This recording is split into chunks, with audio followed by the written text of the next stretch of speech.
Lord హల్లెలూయా. ప్రభునందు ప్రియదేవుని పిల్లారా, నేటి వాక్య ధ్యానము కొరకు మిమ్మల్ని ప్రేమతో ఆహ్వానిస్తూ ఉన్నాను. నేటి వాక్య ధ్యానముగా 85వ కీర్తన 1 నుండి 3 వచనాలు చదువుకొని ధ్యానం చేసుకుందాం. ప్రధాన గాయకునికి కోరాహు కుమారుల కీర్తన. యెహోవా, నీవు నీ దేశము ఎడల కటాక్షము చూపియున్నావు. చెరకుపోయిన యాకోబు సంతతిని నీవు వెనుకకు రప్పించి ఉన్నావు. నీ ప్రజల దోషమును పరిహరించి ఉన్నావు. వారి పాపమంతయు కప్పివేసి ఉన్నావు. నీ ఉగ్రత అంతయు మానివేసి ఉన్నావు. నీ కోపాగ్నిని చల్లార్చుకుని ఉన్నావు. ఆమేన్.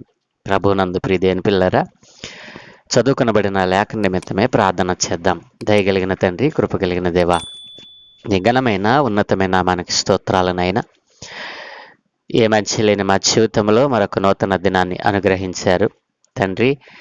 ఈరోజు మేము చదువుకున్న ఈ లేఖన భాగాన్ని మా కొరకు దీవించండి. ఘనతయు మహిమ ప్రభావాలు మీరు మాత్రమే పొందుకోమని యేసయ్య నామమున అడుగుచున్నాను తండ్రి. ఆమేన్. ప్రభునందు ప్రియదేవుని పిల్లరా, 85వ కీర్తన కోరాహు కుమారులు రచించినట్లుగా శీర్షికలో మనం చదువుకున్నాం.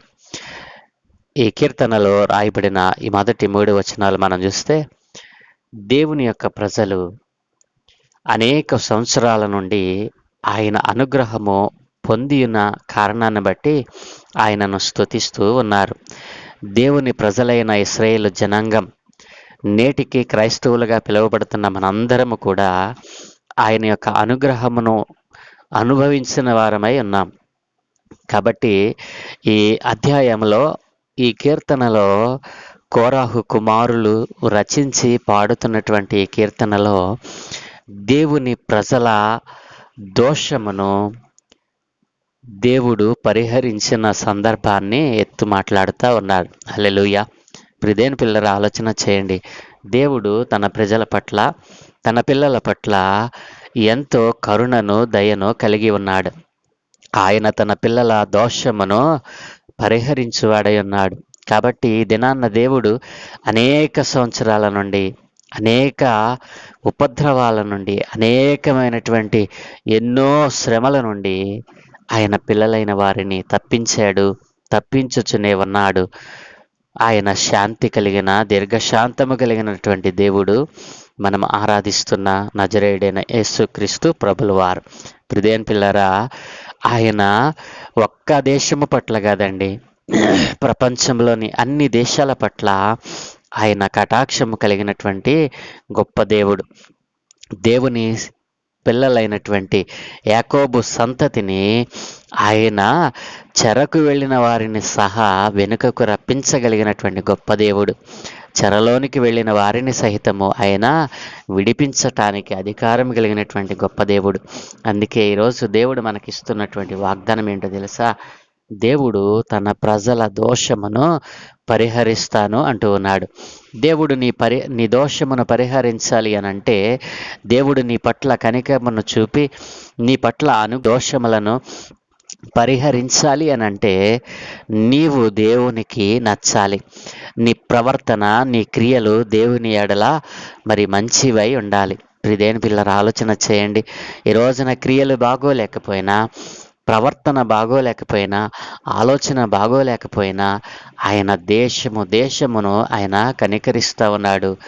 దేశములో ఉన్న తన ప్రజలను, దేశములోని ప్రజల పాపమును ఆయన పరిహరిస్తాను అంటూ ఉన్నాడు. ఎంత గొప్ప సర్వాధికారి అయిన దేవుడు నీవు నేను కలిగి ఉన్నవాడు. ప్రియదేవుని పిల్లల ఆలోచన చేయండి. నీ పాపమును పరిహరిస్తానంటూ ఉన్నాడు. ఒక్కరి పాపమునే కాదండి, నీ ప్రజల దోషమును, అంటే నీ పాపమును నేను పరిహరిస్తాను అంటూ ఉన్నాడు. ప్రియదేవుని పిల్లల ఆలోచన చేయండి.